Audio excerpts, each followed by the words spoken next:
बोलो श्री गणेश भगवान की जय। श्री हरि विष्णु भगवान की जय। भोले भंडारी की जय। पवन पुत्र हनुमान की जय। बोलो श्री बृहस्पति देव भगवान की जय। प्रिय भक्तजनों, आज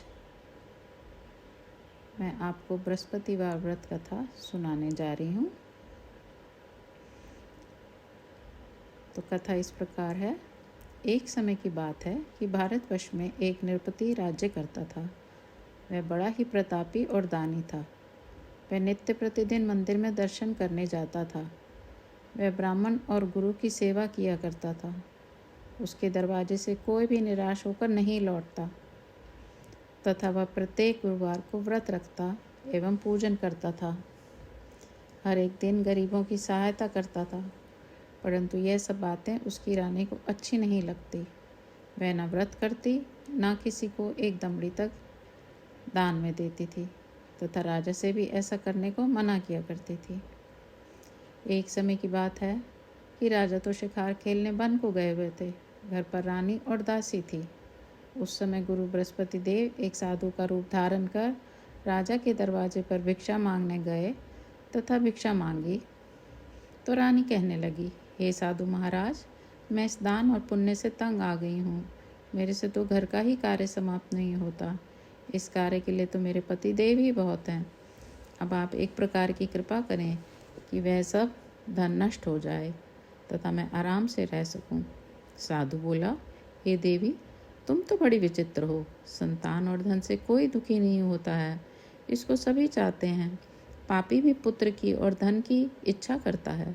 अगर आपके पास धन अधिक है तो भूखे मनुष्यों को भोजन कराओ, प्याऊ लगवाओ, ब्राह्मणों को दान दो, धर्मशाला बनवाओ, कुआं, तालाब, बावड़ी, बाग बगीचे आदि का निर्माण कराओ, निर्धन मनुष्यों की कुंवारी कन्याओं का विवाह कराओ और अनेकों यज्ञ आदि धर्म करो। इस प्रकार के कर्मों से आपके कुल और आपका नाम प्रलोक में सार्थक हो, व स्वर्ग की प्राप्ति होगी।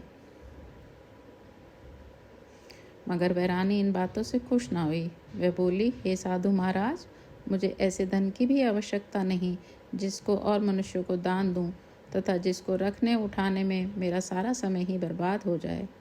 साधु ने कहा, हे देवी, तुम्हारी ऐसी इच्छा है तो ऐसा ही होगा। मैं तुम्हें बताता हूँ, वैसा ही करना। बृहस्पतिवार के दिन घर को गोबर से लीपना, अपने केशों को धोना, केशों को धोते समय स्नान करना, राजा से कहना वह हजामत करवाए, भोजन में मांस मदिरा खाना, कपड़ा धोबी के यहाँ धुलने डालना। इस प्रकार 7 बृहस्पतिवार करने से तुम्हारा सब धन नष्ट हो जाएगा। ऐसा कहकर वह साधु महाराज वहाँ से अंतर्ध्यान हो गए। रानी ने साधु के कहने के अनुसार वैसा ही किया। 3 बृहस्पतिवार ही बीते थे कि उसकी समस्त धन नष्ट हो गया और भोजन के लिए दोनों समय तरसने लगे। सांसारिक भोगों से दुखी रहने लगे। तब वह राजा रानी से कहने लगा कि रानी, तुम यहाँ पर रहो, मैं दूसरे देश को जाऊँ, क्योंकि यहाँ पर मुझे सभी मनुष्य जानते हैं, इसलिए कोई कार्य भी नहीं कर सकता। देश चोरी प्रदेश भी बराबर है। ऐसा कहकर राजा प्रदेश चला गया। वहाँ जंगल को जाता और लकड़ी काट कर लाता और शहर में बेचता। इस तरह जीवन व्यतीत करने लगा। इधर राजा के घर रानी और दासी दुखी रहने लगी। किसी दिन भोजन मिलता और किसी दिन जल पीकर ही रह जाती। एक समय रानी और दासी को 7 दिन बिना भोजन के व्यतीत हो गए। तो रानी ने अपनी दासी से कहा, हे दासी, यहाँ पास ही के नगर में मेरी बहन रहती है। वह बड़ी धनवान है, तो उसके पास जा और वहाँ से 5 सेर बेगर मांग ला, जिससे कुछ समय के लिए गुजर हो जाएगी। इस प्रकार रानी ने आज्ञा मानकर दासी उसकी बहन के पास गई और रानी की बहन उस समय पूजन कर रही थी, क्योंकि उस दिन बृहस्पतिवार था। जब दासी ने रानी की बहन को देखा, उससे बोली, हे रानी, मुझे तुम्हारी बहन ने भेजा है, मेरे लिए 5 सेर बेझर दे दो। इस प्रकार दासी ने अनेक बार कहा, परंतु रानी ने कुछ उत्तर न दिया, क्योंकि वह उस समय बृहस्पतिवार की व्रत कथा सुन रही थी। इस प्रकार जब बांदी को किसी प्रकार उत्तर नहीं मिला तो वह बहुत दुखी हुई एवं क्रोध भी आया और लौटकर अपने गांव रानी के पास आकर बोली, हे रानी, तुम्हारी बहन तो बहुत ही बड़ी आदमी है। वह छोटे मनुष्य से बात भी नहीं करती, इसलिए मैंने उससे कहा तो उसने कोई उत्तर नहीं दिया। मैं वापस चली आई। रानी बोली, हे दासी, इसमें उनका कोई दोष नहीं है। जब बुरे दिन आते हैं तब कोई सहारा नहीं देता। अच्छे बुरे का पता विपत्ति में ही लगता है। जो ईश्वर की इच्छा होगी वही होगा। यह सब हमारे भाग्य का दोष है। इधर उस रानी ने देखा कि मेरी बहन की दासी आई थी, परंतु मैं उससे नहीं बोली। इससे वह बहुत दुखी हुई होगी। यह सोच कथा को सुनकर विष्णु भगवान का पूजन समाप्त कर वह रानी बहन के घर चल दी और जाकर अपनी बहन से कहने लगी, हे बहन, मैं बृहस्पतिवार का व्रत कर रही थी। तुम्हारी दासी आई, परंतु जब कथा होती है तब न उठते हैं न बोलते हैं, इसलिए मैं नहीं बोली। कहो, दासी क्यों गई थी? रानी बोली, बहन, हमारे अनाज नहीं था। वैसे तुमसे कोई बात छिपी नहीं है, इस कारण मैंने दासी को तुम्हारे पास 5 सेर बेजर लेने के लिए भेजा। रानी बोली, बहन देखो, बृहस्पति देव मनोकामना पूर्ण करते हैं। देखो, शायद तुम्हारे घर में अनाज रखा हो। इस प्रकार का वचन जब रानी ने सुना तो घर के अंदर गई। वहाँ उसे एक गड़ा बेजर का बरा मिल गया। तब तो रानी और बांदी को बहुत ही खुशी हुई और दासी कहने लगी, हे रानी, देखो, वैसे हमको जब नहीं मिलता तो हम रोज ही व्रत करते हैं। अगर इनसे व्रत की विधि और कथा पूछ ली जाए तो उसे हम भी किया करेंगे। तब उस रानी ने अपनी बहन से पूछा कि हे बहन, बृहस्पतिवार की व्रत की कथा कैसे है और यह व्रत कैसे करना चाहिए?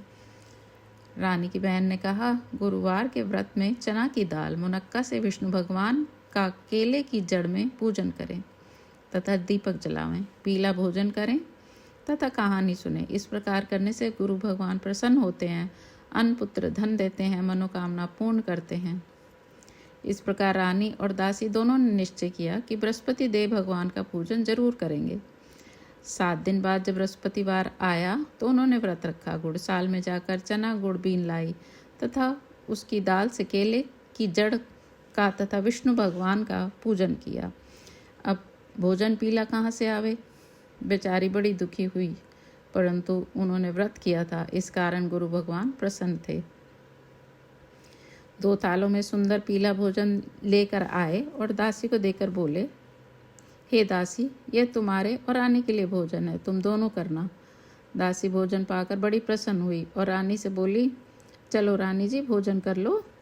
रानी को इस विषय में कुछ पता नहीं था, इसलिए वह दासी से बोली, तू ही भोजन कर, क्योंकि तू हमारी व्यर्थ में हंसी उड़ाती है। दासी बोली, एक महात्मा भोजन दे गए हैं। रानी कहने लगी, वे भोजन तेरे लिए ही दे गए हैं, तू ही भोजन कर। दासी ने कहा, वे महात्मा हमें दोनों को थालों में भोजन दे के गए हैं, इसलिए हम और तुम दोनों ही साथ साथ भोजन करेंगी। इस प्रकार रानी और बांदी दोनों ने गुरु भगवान को नमस्कार कर भोजन प्रारंभ किया तथा अब वह प्रत्येक बृहस्पतिवार को गुरुवार भगवान का व्रत करने लगी और विष्णु भगवान की पूजा करने लगी। बृहस्पतिवार भगवान की कृपा से फिर रानी और दासी के पास धन हो गया। रानी फिर उस समय आलस्य करने लगी। तब दासी बोली, देखो रानी, तुम पहले इस प्रकार आलस्य करती थी, तुम्हें धन रखने में कष्ट होता था, इस कारण सभी धन नष्ट हो गया था। अब तुम गुरुवार भगवान की कृपा से धन मिला है तो फिर तुम्हें आलस्य होता है। बड़ी मुसीबतों के बाद हमने यह धन पाया है, इसलिए हमें दान पुण्य करना चाहिए तथा भूखे मनुष्यों को भोजन कराना चाहिए, प्याऊ लगवाने चाहिए, ब्राह्मणों को दान देना चाहिए, कुआं, तालाब, बावड़ी आदि का निर्माण करना चाहिए, मंदिर, पाठशाला बनवाने चाहिए, कुंवारी कन्याओं का विवाह करवाना चाहिए, धन को शुभ कर्मों में खर्च करना चाहिए, जिससे तुम्हारे कुल का यश बढ़े और स्वर्ग प्राप्त हों और पितृ प्रसन्न हों। तब रानी ने इसी प्रकार कर्म करने आरंभ कर दिए तो काफ़ी यश फैलने लग गया। एक दिन रानी और दासी विचार करने लगी, न राजा किस प्रकार से होंगे, उनकी कोई खबर नहीं। गुरु भगवान से उन्होंने प्रार्थना की। भगवान ने रात्रि में राजा को स्वप्न में कहा, हे राजा, उठ, तेरी रानी तुझको याद करती है, अपने देश को चलो। राजा प्रातःकाल उठा और विचार करने लगा। स्त्री जाति खाने और पहनने की संगिनी होती है, पर भगवान की आज्ञा मानकर वह अपने नगर के लिए चलने को तैयार हुआ। इससे पूर्व जब राजा प्रदेश चला गया तो प्रदेश में दुखी रहने लगा। प्रतिदिन जंगल में से लकड़ी बीन कर लाता और उन्हें शहर में बेचकर अपने दुखी जीवन को बड़ी कठिनाई से व्यतीत करता था। एक दिन राजा दुखी हो अपनी पुरानी बातों को याद करके रोने लगा। तब उस जंगल में से बृहस्पति देव एक साधु का रूप धारण कर आ गए और राजा के पास आकर बोले, हे लकड़हारे, तुम इस सुनसान जंगल में किस चिंता में बैठे हो, मुझको बतलाओ। यह सुन राजा के नेत्रों में जल भर आया और साधु को वंदना कर बोले, हे प्रभु, आप सब कुछ जानने वाले हो। इतना कहकर साधु को अपनी संपूर्ण कहानी बतला दी। महात्मा दयालु होते हैं। उससे बोले, हे राजा, तुम्हारी स्त्री ने बृहस्पति देव का अपराध किया था, जिस कारण तुम्हारी ये दशा हुई है। अब तुम किसी प्रकार की चिंता मत करो, भगवान तुम्हें पहले से अधिक धनवान करेंगे। देखो, तुम्हारी स्त्री ने भी गुरुवार का व्रत प्रारंभ कर दिया है और तुम मेरा कहा मानकर बृहस्पतिवार को व्रत करके चने की दाल गुड़ जल के लोटे में डालकर केले का पूजन करो। फिर कथा कहो और सुनो, भगवान तेरी सभी मनोकामनाओं को पूर्ण करेंगे। साधु को प्रसन्न देखकर राजा बोला, हे प्रभु, मुझे लकड़ी बेचकर इतना पैसा नहीं मिलता जिससे भोजन करने के उपरांत मैं कुछ बचा सकूं। मैंने रात्रि में अपनी रानी को व्याकुल देखा है। मेरे पास कुछ भी नहीं जिससे उसकी खबर तो मंगा सकूं। फिर मैं कौन सी कहानी कहूँ, यह मुझको मालूम नहीं है। साधु ने कहा, हे राजा, तुम किसी बात की चिंता मत करो। बृहस्पतिवार के दिन तुम रोजाना की तरह लकड़ियाँ लेकर शहर को जाओ। तुमको रोज से दुगना धन प्राप्त होगा, जिससे तुम भली भांति भोजन कर लोगे तथा बृहस्पति देव की पूजन का सामान भी आ जाएगा। और बृहस्पतिवार की कहानी इस प्रकार है। प्राचीन काल में एक ब्राह्मण था। वह बहुत निर्धन था। उसकी कोई संतान नहीं थी। उसकी स्त्री बड़ी मालिनता के साथ रहती थी। वह स्नान न करती, किसी देवता का पूजन न करती, प्रातःकाल उठते ही सर्वप्रथम भोजन करती, बाद में कोई अन्य कार्य करती थी। इससे ब्राह्मण देवता बड़े दुखी थे। बेचारे बहुत कुछ कहते थे, किंतु उसका परिणाम न निकला। भगवान की कृपा से ब्राह्मण की स्त्री के कन्या रूपी रतन पैदा हुआ और वह कन्या अपने पिता के घर में बड़ी होने लगी। वह बालिका प्रातः स्नान करके विष्णु भगवान का जाप करने लगी, बृहस्पतिवार को व्रत करने लगी, अपनी पूजा को समाप्त कर स्कूल जाती तो अपनी मुट्ठी में जौ भर के ले जाती और पाठशाला के मार्ग में डालती जाती।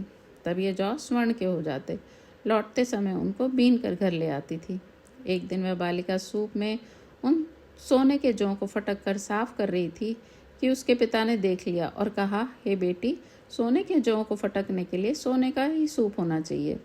दूसरे दिन गुरुवार था। उस कन्या ने व्रत रखा और बृहस्पति देव से प्रार्थना करके कहा, हे प्रभु, मैंने आपकी पूजा सच्चे मन से की हो तो मेरे लिए सोने का सूप दे दो। बृहस्पति देव ने उसकी प्रार्थना स्वीकार कर ली। रोजाना की तरह वह कन्या जौ फैलाती हुई जाने लगी। जब लौटकर जौ बीन रही थी तो बृहस्पति देव की कृपा से सोने का सूप मिला। उसे वह घर ले आई और उससे जौ साफ करने लगी, परंतु उसकी माँ का वही ढंग रहा। एक दिन की बात, वह कन्या सोने के सूप में जौ को साफ कर रही थी। उस समय उस शहर का राजपुत्र वहां होकर निकला। इस कन्या के रूप और कार्य को देखकर मोहित हो गया और अपने घर आकर भोजन तथा जल त्याग कर उदास लेट गया। राजा को जब इस बात का पता लगा तो अपने प्रधानमंत्रियों के साथ उसके पास गए और बोले, हे बेटा, तुम्हें किस बात का कष्ट है? किसी ने अपमान किया है अथवा कोई और कारण है? सो कहो, मैं वही कार्य करूँगा जिससे तुम्हें प्रसन्नता हो। अपने पिता की राजकुमार ने बात सुनी और वह बोला, मुझे आपकी कृपा से किसी बात का दुख नहीं है। किसी ने मेरा अपमान नहीं किया है, परंतु मैं उस लड़की के साथ विवाह करना चाहता हूँ जो सोने के सूप में जौ साफ कर रही थी। यह सुन राजा आश्चर्य में पड़ा और बोला, हे बेटा, इस तरह की कन्या का पता तुम ही लगाओ। मैं उसके साथ तुम्हारा विवाह अवश्य ही करवा दूंगा। राजकुमार ने उस लड़की के घर का पता बतलाया। जब मंत्री उस लड़की के घर गए और ब्राह्मण देवता को सभी हाल बतलाया। ब्राह्मण देवता राजकुमार के साथ अपनी कन्या का विवाह करने के लिए तैयार हो गए तथा विधि विधान के अनुसार ब्राह्मण की कन्या का विवाह राजकुमार के साथ हो गया। कन्या के घर से जाते ही पहले की भांति उस ब्राह्मण देवता के घर में गरीबी का निवास हो गया। अब भोजन के लिए अन्न भी बड़ी मुश्किल से मिलता था। एक दिन दुखी होकर ब्राह्मण देवता अपनी पुत्री के पास गए। बेटी ने पिता की दुखी अवस्था को देखा और माँ का हाल पूछा। तब ब्राह्मण ने सभी हाल कहा। कन्या ने बहुत सा धन देकर अपने पिता को विदा कर दिया।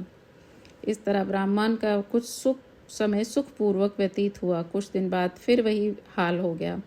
ब्राह्मण फिर अपनी कन्या के यहाँ गया, सभी हाल कहा तो लड़की बोली, पिताजी आप माताजी को यहाँ लेवा लाओ, मैं उसे विधि बता दूंगी जिससे गरीबी दूर हो जाएगी। वह ब्राह्मण देवता अपनी स्त्री को साथ लेकर पहुँचे तो पुत्री अपनी माँ को समझाने लगी, माँ तुम प्रातःकाल उठकर प्रथम स्नान आदि करके विष्णु भगवान का पूजन करो तो सब दरिद्रता दूर हो जाएगी। परंतु उसकी माँ ने एक भी बात नहीं मानी और प्रातःकाल उठकर अपने बच्चों को जूठन को खा लिया। एक दिन उसकी पुत्री को बहुत गुस्सा आया और एक रात कोठरी से सभी सामान निकाल दिया और अपनी माँ को उसमें बंद कर दिया। प्रातःकाल उसमें से निकाला और स्नान आदि करा के पाठ करवाया तो उसकी माँ की बुद्धि ठीक हो गई और फिर प्रत्येक बृहस्पतिवार का व्रत रखने लगी। इस व्रत के प्रभाव से उसकी माँ भी बहुत ही धनवान और पुत्रवती हो गई और बृहस्पति जी के प्रभाव से स्वर्ग को प्राप्त हुई तथा वह ब्राह्मण भी सुखपूर्वक इस लोक के सुख भोग कर स्वर्ग को प्राप्त हुआ। इस तरह कहानी कहकर साधु देवता वहाँ से लोप हो गए। धीरे धीरे समय व्यतीत होने पर फिर वही बृहस्पतिवार का दिन आया। राजा जंगल से लकड़ी काटकर किसी शहर में बेचने गया। उसे और दिन से अधिक पैसा मिला। राजा ने चना गुड़ आदि लाकर गुरुवार का व्रत किया। उस दिन से उसके सभी कलेश दूर हो गए। परंतु जब अगला गुरुवार का दिन आया तो बृहस्पतिवार का व्रत करना भूल गया। इस कारण बृहस्पति देव भगवान नाराज हो गए। उस दिन उस नगर के राजा ने विशाल यज्ञ का आयोजन किया और शहर में ये घोषणा करा दी कि कोई भी मनुष्य अपने घर भोजन ना बनावे, ना आग जलावे। समस्त जनता मेरे यहाँ भोजन करने आए। इस आज्ञा को जो नहीं मानेगा उसको फांसी की सजा दी जाएगी। इस तरह की घोषणा संपूर्ण नगर में करवा दी। राजा की आज्ञा अनुसार शहर के सभी लोग भोजन करने गए, लेकिन लकड़हारा कुछ देर से पहुंचा, इसलिए राजा उसको अपने साथ लिवा ले गए और ले जाकर भगवान भोजन करा रहे थे तो रानी की दृष्टि खूंटी पर पड़ी जिस पर उसका हार लटका हुआ था। वह वहाँ पर नहीं दिखाई दिया। रानी ने निश्चय किया कि मेरा हार इस मनुष्य ने चुरा लिया है। उसी समय सैनिक बुलवाकर उसको जेल खाने में डलवा दिया। तब राजा जेल खाने में पड़ गया और बहुत दुखी होकर विचार करने लगा कि न जाने कौन से पूर्व जन्म कर्म से मेरे लिए दुख प्राप्त हुआ है, और उसी साधु को याद करने लगा जो कि जंगल में मिला था। उसी समय तत्काल बृहस्पति देव साधु के रूप में प्रकट हो गए और उसकी दशा को देखकर कहने लगे, अरे मूर्ख, तूने बृहस्पति देवता की कथा नहीं की, इस कारण तुझे दुख प्राप्त हुआ है। अब चिंता मत कर, बृहस्पतिवार के दिन जेल खाने के दरवाजे पर 4 पैसे बड़े मिलेंगे, उनसे तू बृहस्पतिवार की पूजा करना, तेरे सभी कष्ट दूर हो जाएंगे। बृहस्पतिवार के दिन उसे 4 पैसे मिले। राजा ने कथा कही। उसी रात्रि को बृहस्पति देव ने उस सागर के राजा को स्वप्न में कहा, हे राजा, तुमने जिस आदमी को जेल खाने में बंद कर दिया है निर्भय निर्दोष है, वह राजा है, उसे छोड़ देना। रानी का हार उसी खूंटी पर लटका हुआ है। अगर तू ऐसा नहीं करेगा तो मैं तेरे राज्य को नष्ट कर दूंगा। इस तरह के रात्रि स्वप्न को देख राजा प्रातःकाल उठा और खूंटी पर हार देखकर लकड़हारे को बुलाकर क्षमा मांगी तथा उस राजा को योग्य सुंदर वस्त्र आभूषण देकर विदा किया तथा गुरुदेव की आज्ञा अनुसार राजा अपने राज्य को चल दिया। राजा जब नगर के निकट पहुंचा तो उसे बड़ा ही आश्चर्य हुआ। नगर में पहले से अधिक बाग, तालाब और कुएं तथा बहुत सी धर्मशाला, मंदिर आदि बन गई हैं। राजा ने पूछा कि ये किसका बाग और धर्मशाला है? तब नगर के सब लोग कहने लगे, ये सब रानी और दासी के हैं। तो राजा को आश्चर्य हुआ और गुस्सा भी आया। जब रानी ने यह खबर सुनी कि राजा आ रहे हैं तो उसने दासी से कहा, हे दासी, देख, राजा हमको इतनी बुरी हालत में छोड़ गए थे, वे हमारी ऐसी हालत देखकर लौट न जाएं, इसलिए तू दरवाजे पर खड़ी हो जा। आज्ञा अनुसार दासी दरवाजे पर खड़ी हो गई और राजा आए तो उन्हें अपने साथ लिवा लाई। तब राजा ने क्रोध करके अपनी तलवार निकाली और पूछने लगा, यह बताओ कि यह धन तुम्हें कैसे प्राप्त हुआ है? तब उन्होंने कहा, हमें धन बृहस्पति देव के इस व्रत के प्रभाव से प्राप्त हुआ है। राजा ने निश्चय किया कि 7 दिन बाद तो सभी बृहस्पति देव का पूजन करते हैं, परंतु मैं रोजाना दिन में 3 बार कहानी कहा करूँगा, तो रोज व्रत किया करूँगा। अब हर समय राजा के दुपट्टे में चने की दाल बंधी रहती तथा दिन में 3 बार कहानी कहता। एक दिन राजा ने विचार किया कि चलो अपनी बहन के यहाँ हो आएं। इस तरह निश्चय कर राजा घोड़े पर सवार हो अपनी बहन के यहाँ चलने लगा। मार्ग में उसने देखा कि कुछ आदमी एक मुर्दे को लिए जा रहे हैं। उन्हें रोक कर राजा कहने लगा, अरे भैया, मेरी बृहस्पति देव की कहानी सुन लो। वे बोले, लो, हमारा तो आदमी मर गया, इसे अपनी कथा की पड़ी है। परंतु कुछ आदमी बोले, अच्छा कहो, हम तुम्हारी कथा भी सुनेंगे। राजा ने दाल निकाली और जब कथा आधी हुई कि मुर्दा हिलने लग गया, और जब कथा समाप्त हो गई तो राम राम करके वह मनुष्य खड़ा हो गया। राजा आगे बढ़ा। आगे मार्ग में उससे एक किसान खेत में हल चलाता मिला। राजा ने उसे देखा और उससे बोला, अरे भैया, तुम मेरी बृहस्पतिवार की कथा सुन लो। किसान बोला, जब तक मैं तेरी कथा सुनूंगा तब तक 4 हरैया जोत लूंगा, जा अपनी कथा किसी और को सुनाना। इस तरह राजा आगे चलने लगा। राजा के हटते ही बैल पछाड़ खाकर गिर गए तथा किसान के पेट में बहुत जोर से दर्द होने लगा। उस समय उसकी माँ रोटी लेकर आई। उसने जब यह देखा तो अपने पुत्र से सब हाल पूछा और बेटे ने सभी हाल कह दिया। तो बुढ़िया दौड़ी दौड़ी उस घुड़सवार के पास गई और उससे बोली, मैं तेरी कथा सुनूंगी, तो अपनी कथा मेरे खेत पर ही चल कर कहना। राजा ने बुढ़िया के खेत पर जाकर कथा कही। उसको सुनते ही उसके बैल खड़े हो गए और किसान के पेट का दर्द भी बंद हो गया। राजा अपनी बहन के घर पहुंचा तो बहन ने भाई की खूब मेहमानी की। दूसरे दिन सवेरे राजा जगा तो देखा कि सब लोग भोजन कर रहे हैं। राजा ने अपनी बहन से कहा, ऐसा कोई मनुष्य है जिसने भोजन नहीं किया हो, मेरी बृहस्पतिवार की कथा सुन ले। बहन बोली, हे भैया, ये देश ऐसा ही है। पहले यहाँ लोग भोजन करते हैं, बाद में अन्य कार्य करते हैं। अगर कोई पड़ोस में हो तो देखाओ। वह ऐसा कह देखने चली गई, परंतु उसे कोई भी ऐसा व्यक्ति नहीं मिला जिसने भोजन ना किया हो। अतः वह एक कुम्हार के घर गई। उसका लड़का बीमार था। उसे मालूम हुआ कि उनके यहाँ 3 दिन से किसी ने भोजन नहीं किया। रानी ने अपनी भाई की कथा सुनने के लिए कुम्हार से कहा। वह तैयार हो गया। राजा ने जाकर बृहस्पतिवार की कथा कही, जिसको सुनकर उसका लड़का ठीक हो गया। अब तो राजा को प्रशंसा होने लगी। एक दिन राजा ने अपनी बहन से कहा कि हे बहन, हम अपने घर जाएंगे, तुम भी तैयार हो जाओ। राजा की बहन ने अपनी सास से कही। सास बोली, हाँ चली जा, परंतु अपने लड़के को मत ले जाना, क्योंकि तेरे भाई की कोई औलाद नहीं होती है। बहन ने भैया से कहा, हे भैया, मैं तो चलूँगी, लेकिन कोई बालक नहीं चलेगा। राजा बोला, जब कोई बालक नहीं चलेगा तो तुम भी क्या करोगी। बड़े दुखी मन से राजा अपने नगर को लौट आया।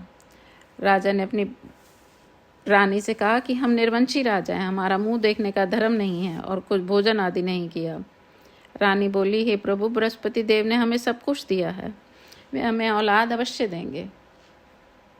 उसी रात को बृहस्पति देव ने राजा से स्वप्न में कहा, हे राजा, उठ, सभी सोच त्याग दे, तेरी रानी गर्भ से है। राजा को यह बात सुनकर बड़ी खुशी हुई। 9वें महीने में उसके गर्भ से एक सुंदर पुत्र पैदा हुआ। तब राजा बोला, हे रानी, स्त्री बिना भोजन के रह सकती है, बिना कहे नहीं रह सकती। जब मेरी बहन आए तो तुम उसे कुछ मत कहना। रानी ने सुनकर हाँ कर दी। जब राजा की बहन ने यह शुभ समाचार सुना तो वह खुश हुई तथा बधाई लेकर अपने भाई के यहाँ आई। तभी रानी ने कहा, घोड़ा चढ़कर तो नहीं आई, गधा चढ़ी आई। राजा की बहन बोली, भाभी, मैं इस प्रकार न कहती तो तुम्हें औलाद कैसे मिलती। बृहस्पति देव ऐसे ही हैं, जैसी जिसके मन में कामनाएं हैं सभी को पूर्ण करते हैं।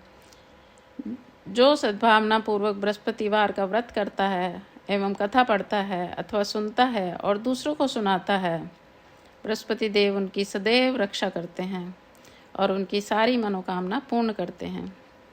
भगवान बृहस्पति देव सबकी रक्षा करते हैं।